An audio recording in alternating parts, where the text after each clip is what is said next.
Hello all, स्वागत है सबका general awareness for competitive exams 20th session में। आज भी हम टॉप 5 क्वेश्चंस देखेंगे क्या है और देखते हैं कि कौन सा करंट अफेयर हम रिवाइज करेंगे। ओके, तो जल्दी से स्टार्ट करते हैं। ओके, तो question number 113, in which of the following state Madhavpur Mela. ठीक है, तो माधवपुर मेला जो है वो किस स्टेट में मनाया जाता है, ऐसा आपको क्वेश्चन है। तो सबसे पहले आपको बताना चाहिए कि माधवपुर मेला जो है वो गुजरात में मनाया जाता है। ठीक है, तो आपका जो करेक्ट आंसर है गुजरात है। क्या आपका आंसर है? गुजरात। अभी गुजरात के सीएम कौन है ये आपको बताना चाहिए, बहुत ही इंपॉर्टेंट है। ओके, तो जो सीएम है गुजरात के वो है विजय रूपाणी। विजय रूपाणी। और जो गवर्नर है आचार्य देवव्रत। ओके, आचार्य देवव्रत तो आपको याद रखना है, गुजरात के गवर्नर है। कैपिटल क्या है गुजरात का? तो गांधीनगर कैपिटल है। तो इतना इंफॉर्मेशन काफी है। माधवपुर मेला याद रखो, गुजरात। ठीक है, जाते हैं नेक्स्ट क्वेश्चन की तरफ। विच फेस्टिवल मीन मेरी मेकिंग ऑफ द गॉड। ठीक है, किस त्योहार का अर्थ है देवताओं का आमोद प्रमोद।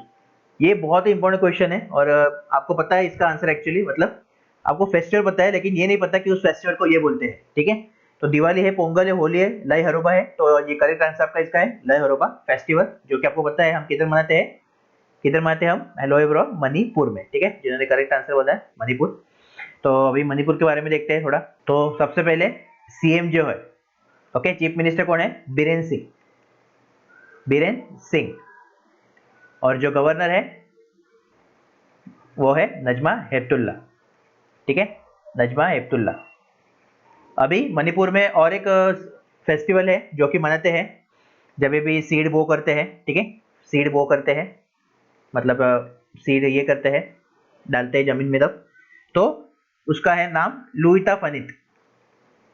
लुइता फेनित। ठीक है, तो ये फेस्टिवल और एक है। और लय हर तो आपको याद रखना ही है कंपलसरी। और जल शक्ति अभियान के अंतर्गत 22 मार्च को कैच द रेन कैंपेन चलाया गया था। किधर? कैच द रेन कैंपेन किधर चलाया गया था? मणिपुर में। ठीक है, तो इतना इंफॉर्मेशन इनफ है आपके लिए। तो जाते हैं नेक्स्ट क्वेश्चन की तरफ। Okay, Ajatashatru ruler of Haryanka dynasty was son of Nagadasaka Udayana Anuruddha Bimbisara. ठीक है, हिस्ट्री से क्वेश्चन आया है आपका। ओके, अभी सबसे इंपॉर्टेंट है कि जो हरियांग डायनेस्टी है, इन्होंने जो शासन किया था वो मगध पे किया था। ठीक है, तो हम अभी मगध टॉपिक पे हैं। मगध। ठीक है, तो जो मगध है उस पर शासन किया था। अभी का अगर मतलब तभी मगध था, अभी क्या है अपना ये बिहार का इलाका आता है, तो साउथ सेंट्रल बिहार आता है लगभग। ओके, तो पहले क्या वो करता था? मगध। और मगध का जो कैपिटल था पहले राजगीर था। ओके, पहले मगध का कैपिटल जो राजगीर था, बाद में वो कैपिटल शिफ्ट कर दिया पाटलिपुत्र में। पाटलिपुत्र। ठीक है, पाटलिपुत्र मतलब अभी का पटना, बिहार का पटना है ना, वैसे पाटलिपुत्र था कैपिटल मगध का। ओके। ओके, तो हरियांग डायनेस्टी का जो फाउंडर है वो कौन है? बिंबिसारा है। किसने ढूंढा हरियांग डायनेस्टी को, हरियांश वंश को? तो बिंबिसारा। ठीक है, और बिंबिसारा का ही सन जो है वो बाद में बिंबिसारा के बाद उसने ही अजातशत्रु ने ही ये कैपिटल मूव किया एक्चुअली। और वो है अजातशत्रु, जो कि बिंबिसारा का सन है। तो क्वेश्चन आपको पूछा था सन कौन है, सन किसका है? तो बिंबिसारा का सन है। ठीक है, तो करेक्ट आंसर आपका ये होने वाला है। याद रखो, हरियांग डायनेस्टी मतलब मगध। ठीक है, मगध का टॉपिक आ गया इधर, तो इतना आपको याद रखना है। फर्स्ट रूलर कौन है मगध का? बिंबिसारा, बाद में अजातशत्रु है। ठीक है,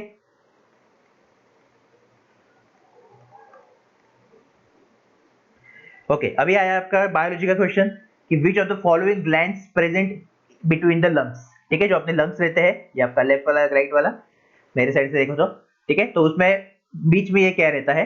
तो थाइमस, पिट्यूटरी, हाइपोथैलेमस, पिनियन। ठीक है, तो ये जो आपका रहता है ये रहता है आपका थाइमस, इसको थाइमस बोलते हैं। ओके, ये आपका लैरिंग्स रहता है इधर, ये लैरिंग्स, बाद में थायराइड ग्लैंड होता है ये। ओके, जो अपने को मतलब दिखता भी है, कभी कभी किसी का बाहर आता है थोड़ा इधर से। और ट्रेकिया भी है इधर। ठीक है, तो जो थाइमस है उसका फंक्शन जानो क्या है। ये क्या करता है? व्हाइट ब्लड सेल जो होती है, ओके, व्हाइट ब्लड सेल, इसको प्रोड्यूस करता है। ओके, अभी व्हाइट ब्लड सेल आया मतलब ये किसके लिए यूज होता है? हमें इम्यूनिटी के लिए, अपनी बॉडी को इम्यून करने के लिए यूज करते हैं हम, मतलब व्हाइट ब्लड सेल का यूज होता है। ठीक है, इसको एम्बुलेंस भी बोलते हैं, अपने एम्बुलेंस भी बोलते हैं, बॉडी के एम्बुलेंस। ओके, तो ऐसा आपको याद रखना है। इसका साइंटिफिक नेम भी आपको याद रखना है, जो कि है T lymphocytes. T lymphocytes, basic information है, इतना आपको याद होना चाहिए, ठीक है, हर एक एग्जाम के लिए। तो यही इन्फॉर्मेशन काफी है थाइमस के लिए। ओके, जाते हैं नेक्स्ट क्वेश्चन की तरफ। ओके, अभी फिजिक्स से क्वेश्चन आया है कि which law of physics states that the force between two electric charges reduces to a quarter of its former value when the distance between them is double. ठीक है, तो जब दूरी हम बढ़ा देते हैं दो चार्जेस का, दो विद्युत आवेशों का, तो फोर्स पे क्या असर पड़ता है?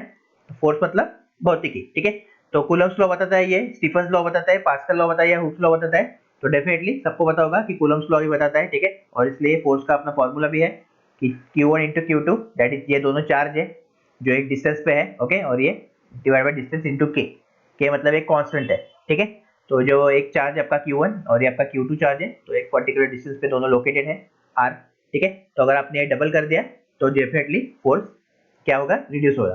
फोर्स रिड्यूस होगा, देख सकते हैं आप, इनवर्स रिलेशन है, राइट, फोर्स और डिस्टेंस का इनवर्स रिलेशन है। ठीक है, तो प्रॉपरली ये पूछते हैं कभी कभी बेसिक भी क्वेश्चन आपको। ओके, तो अभी आज हम देखने वाले हैं दिसंबर मंथ जो है आपका 2020 का, उसके इंपॉर्टेंट करंट अफेयर्स देखने वाले हैं जो कि आपको आ सकते हैं, प्रोबेबिलिटी है। ठीक है, तो वन बाय वन देखते हैं क्या है आज के क्वेश्चंस। तो फर्स्ट आपका जो अफेयर है वो है India first indigenous pneumonia vaccine. ठीक है, जो न्यूमोनिया है उसका इंडिया का फर्स्ट वैक्सीन कौन सा है? तो उसका जो नाम है आपको याद रखना है, प्यूमोसिल। ओके, न्यूमोसिल और पीमोसिल आप बोल सकते हैं, पी को साइलेंट हम रखते हैं, तो न्यूमोसिल ये आपका इंडिया का वैक्सीन है। सेकंड आपका है डिजिटल ओशन ऐप। तो ये जो ऐप है बेसिकली ये डेवलप किया है इनकोइस ने। ओके, इनकोइस ने। अभी इनकोइस का फुल फॉर्म क्या है? तो Indian national centre for ocean, okay, ocean information service. तो इसने जो है डिजिटल ओशन ऐप लॉन्च किया है। ठीक है, इंडिविजुअल रेसलिंग वर्ल्ड कप। तो जो इंडिविजुअल रेसलिंग वर्ल्ड कप है वो किधर हुआ था? सर्बिया में।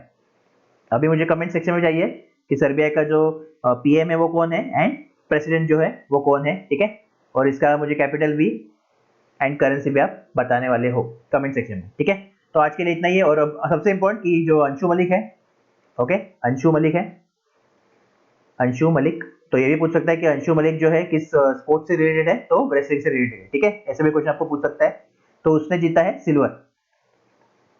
सिल्वर मेडल जीता है। ओके, सिल्वर का जो कंपोजिशन होता है वो मैक्सिमम आपका सिल्वर ही रहता है, और गोल्ड मेडल जो होता है आपका उसमें मैक्सिमम आपका सिल्वर रहता है। मैक्सिमम जो कंपोजिशन होता है, मतलब गोल्ड मेडल किससे बनता है? तो उसमें ज्यादातर आपका सिल्वर ही होता है, और बाकी के जो भी थोड़ा होता है, थोड़ा कॉपर, ऐसे ऐसे टाइप के होते हैं। ठीक है, मैक्सिमम आपका सिल्वर ही होता है, और सिल्वर में सिल्वर होता है और बाकी बाकी के बाद में होते हैं, मतलब कॉपर वो सब। ठीक है, तो ये आपको बेसिक क्वेश्चन याद रखना है। ओके, तो रुकते हैं अभी। कुछ भी आपका डाउट है, कुछ भी कुछ है, तो मुझे जस्ट कमेंट कर सकते हो, एंड डेफिनेटली मुझे व्हाट्सएप पर इस पे एप्लीकेशन पे भी मिल सकते हो। All the best.